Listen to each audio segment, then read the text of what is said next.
What's up, everybody? Welcome back to RacingDudes.com. Today, I want to take a look at the filly and mare sprint division.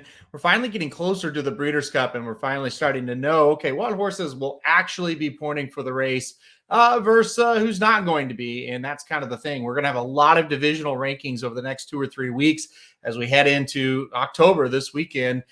2 big weekends left of prep races, and then kind of the prep on our work as handicappers, or on our part, I should say, as handicappers, to give you the winners. And so that's kind of the phase we're in, believe it or not. So I wanted to start with the filly and mare sprint. I think that this thing is starting to take shape where we can have a top 5, and we'll kind of see what happens with those last 2 weeks to go. We still have a couple of races left to analyze when it comes to this division, but overall we do have a nice list here of 5, and I'll go ahead and throw it up on the screen now, and we'll go through them. I'll start backwards. So number 5, I did put CeCe there.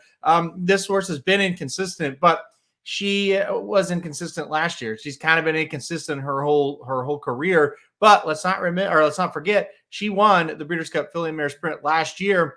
Kind of looked similar. At times she looked really good last year. At times not as much. So I still am high on CeCe. I still think she deserves to be ranked.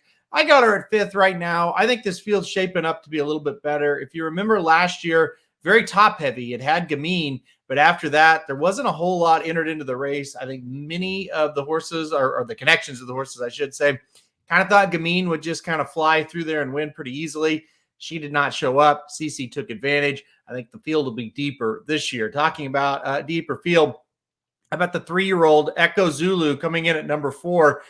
I thought this horse was really good last weekend in the Dogwood Stakes. If you remember with this horse, an incredible horse as a 2-year-old, won the Breeders' Cup Juvenile Fillies easily, came back in the Fairground Oaks and didn't look great, but won, gutted it out and won off of a long layoff.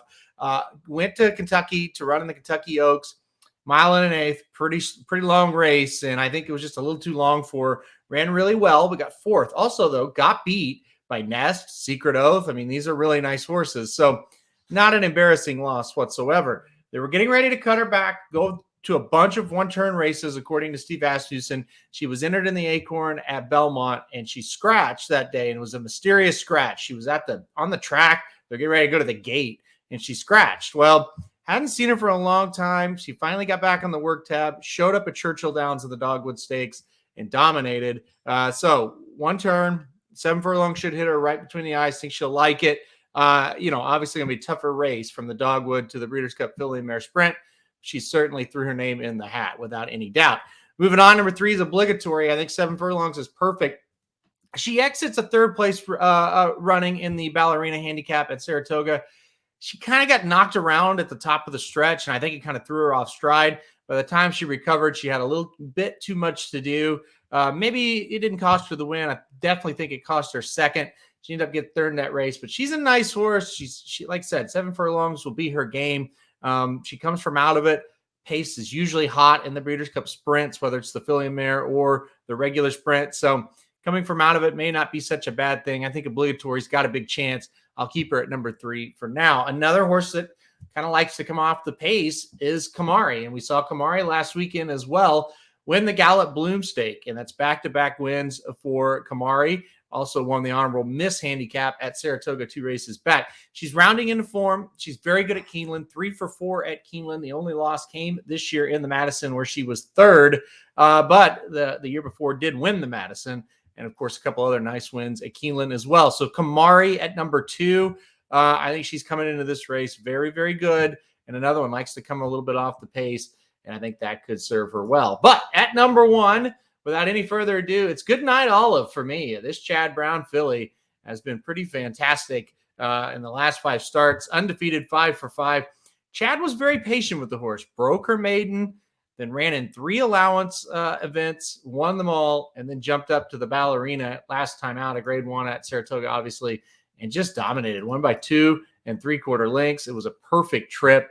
I talk about Kamari. I talk about Obligatory, how they kind of like to come from out of it.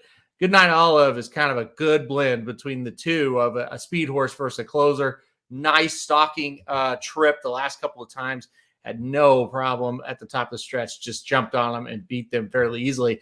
I think she earns that number 1 spot. I think she's really, really nice. She's coming into this race beautifully. Like I mentioned, 5 wins in a row for this horse.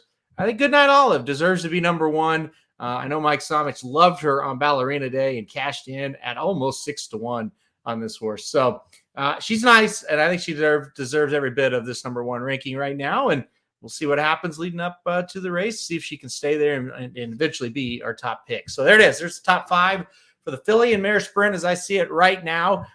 Like we said, we are about 5 weeks away, and we've got 2 big weekends of preps to go. So we'll kind of see how it changes. But right now, that's what we're looking at. So thanks, everybody, guys, for watching this video. We'll be back next week, I would say, with another update to this one, as well as maybe a couple of new rankings on the website as well. So thanks, everybody, for watching, and we'll see you next week.